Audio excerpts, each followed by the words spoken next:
Hey everyone, this is Danielle Tukalski from Great Lakes Aquarium, here to start off our weekly 1 p.m. live videos. So each week we're going to have a different theme and we're going to talk about all sorts of really great things. Check out some of the animals here at the aquarium, go off-site on different field trips, and even do some experiments along the way. So definitely make sure to join us at 1 p.m. every weekday. For the foreseeable future at least. And today we're going to start off with something really fun. We wanted to think about what type of theme should we start talking about to start things off, and we thought what better than introducing some of the amazing habitats shown here at Great Lakes Aquarium, but also kind of around the world. So today I am here, you can see behind me, at the duck pond. Now this is a newer exhibit. It actually opened about 3 days before the stay-at-home order came into place. So not many people have seen this exhibit yet. And you can see behind me, there's some really neat animals waiting to be introduced. And this type of exhibit is based off a really important habitat. You can kind of see it behind me. And that is a wetland. So if you've heard of wetlands before, it is exactly as it sounds. It is wet land. And there are all sorts of types of wetlands, and they all serve really important roles in those ecosystems. So wetlands usually have soils that can hold on to a lot of water. They have a lot of water moving through or around that area, and oftentimes the pH, or how acidic or how basic, can determine a lot of things in that wetland. So behind me are some animals that you find in wetlands. Many of them you're probably familiar with. So there are ducks, there are turtles, and if you want, down in the comments with this video, feel free to share any other animals that you see in wetlands around you. And that could be if you were watching animals at a marsh or a swamp, or even a fen, which is something that we have around here, and bogs. Those are all types of wetlands. So I'm going to introduce you to some of these wetland animals, and we can learn who's who. So here we go. Alright, so all sorts of fun friends in here. Over in the back, we're going to start there, and that is a wood duck. There we go. That's a male wood duck. Over there we have Professor Oak. Little tail wiggle. Beautiful colored head. And not too far from him, oops, getting a little blurry there, is the female wood duck. And this is Nick. There they are. Wood ducks are really interesting because they actually will build their nests in trees close near where they can get to wetlands, but you can also find them near the forests. They have a beautiful call, which is how most people can tell where they are. And it's kind of a beautiful cooing of sorts. There's the wood ducks. Over here are the 3 mallards. So there are 2 females and 1 male. This is a duck that is pretty commonly found in Minnesota. Often folks can recognize that bright colored head. So that's a male mallard. The male mallard have that green and blue heads. The male mallard that lives here at the aquarium is named Cooper. To him, we have Fern. The other female mallard is over here by the 2 wood ducks, and that's Dinah. She's usually the most vocal of all the ducks, getting some of their meal in there.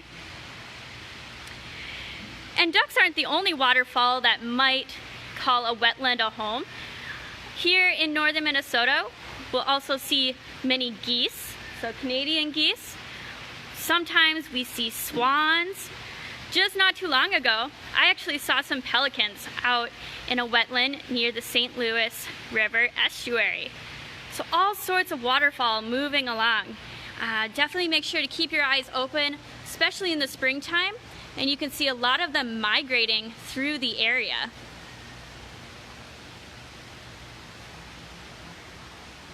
Get another view of some of those ducks. Now, all of these ducks here at Great Lakes Aquarium are non-releasable to the wild. So what that means is they have some sort of injury or condition that doesn't allow them to be successful in the wild. So they are here with us at Great Lakes Aquarium, and they can be amazing ambassadors for their species. It's a great way to learn more about these species and all of their roles in their local environments.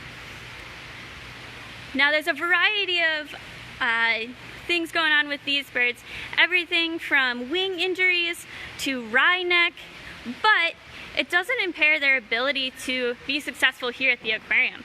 They get a lot of great care and a lot of really good snacks. As you can see, there's some lettuce in the back. I even have some pellets over here that I've been giving out to some of those ducks that they can swim around and get.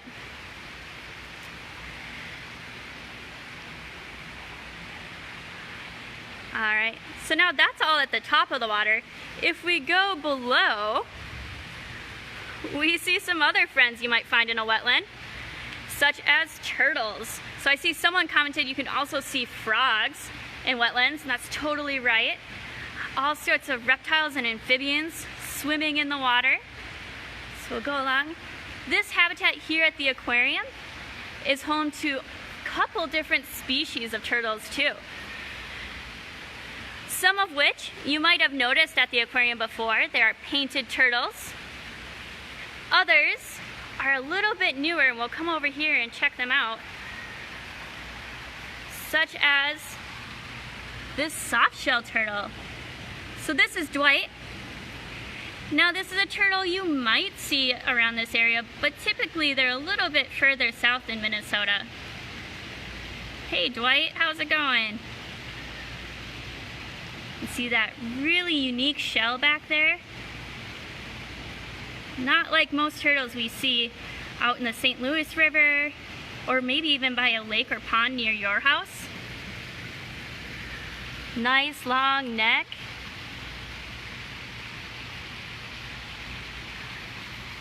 Other turtles that call this exhibit home are the Blandings turtle, which, did you know, is endangered in Minnesota? So that means that there are not many of them, and they're facing some troubles with their populations. I'm not seeing the Blandings turtle too much in this video, but that Blandings turtle is a really neat turtle. Alongside with that is the false map turtle. And the false map is also native to more of southern Minnesota. See if there's one around here. Oh, hey Dana. And then one turtle you definitely wouldn't see around here. Ooh, it's splashing around, Nick. It's over here. And this is a red-eared slider. So this is a turtle that's not found in Minnesota. So it's kind of interesting to see her in an exhibit about wetlands of Minnesota. But sometimes what happens is folks will have these red-eared sliders as pets. And turtles can live a long time. So some people believe that they can put their turtles into the wild if they don't want them anymore. Unfortunately, that's not really great. It's not good for the turtle because they haven't been exposed to those environments, but it's also not good for the ecosystems because you're introducing a species that isn't normally there. So Demetra was a pet and was brought to the aquarium because the owners wanted to give her a good home, which is great because that means she wasn't going out into some local pond or river. She's swimming in the back. And then another really interesting turtle that you might find in a wetland is actually over here. So we're going to switch exhibits. And that is the common snapping turtle. This is Crush. Has anyone seen a turtle like this? Feel free to reply in the comments if you've seen a common snapping turtle. They can be found in lakes and rivers all over Minnesota and Wisconsin. And they can get pretty big. As you can see, Crush is about as big as this rock next to him. He is a little bit older, so he has that size going for him because he's grown so much. Sometimes when we see him out in the wild, we don't see him this big. But I've heard stories of people in the boundary waters seeing turtles, especially these common snapping turtles, this big coming up near their campsites.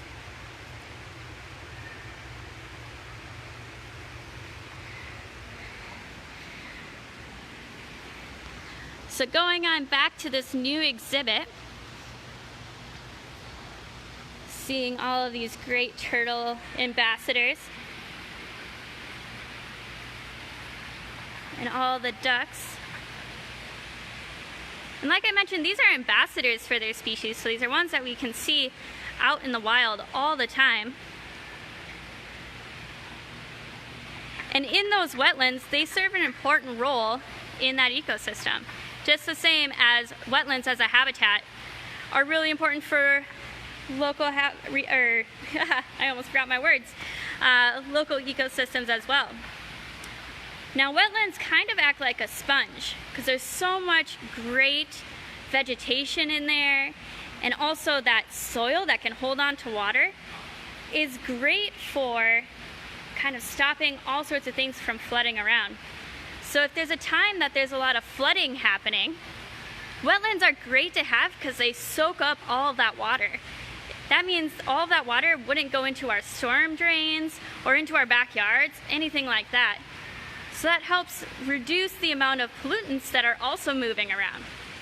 So wetlands are awesome at stopping that flooding, but also stopping all sorts of gross things moving around. They're kind of like big old strainers for ecosystems.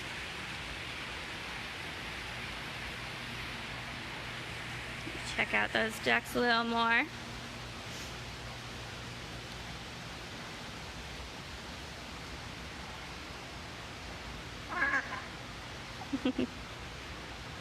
Hopping around on all the different sticks in there. Now I had mentioned earlier a couple of the different types of wetlands.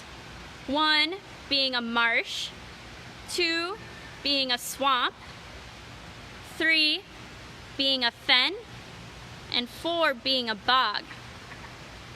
Now they all vary based on the different types of vegetation as well as where the water is coming from.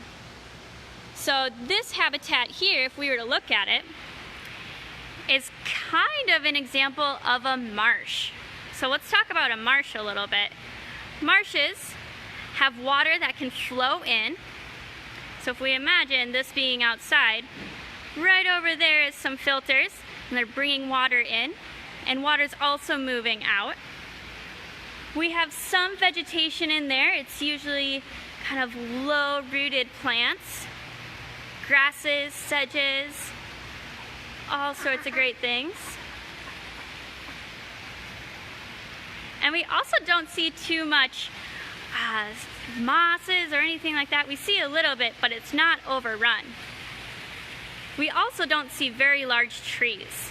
So a main difference between marshes and swamps are the big trees. So swamps, we will probably see a lot more trees in there than what a marsh would be like.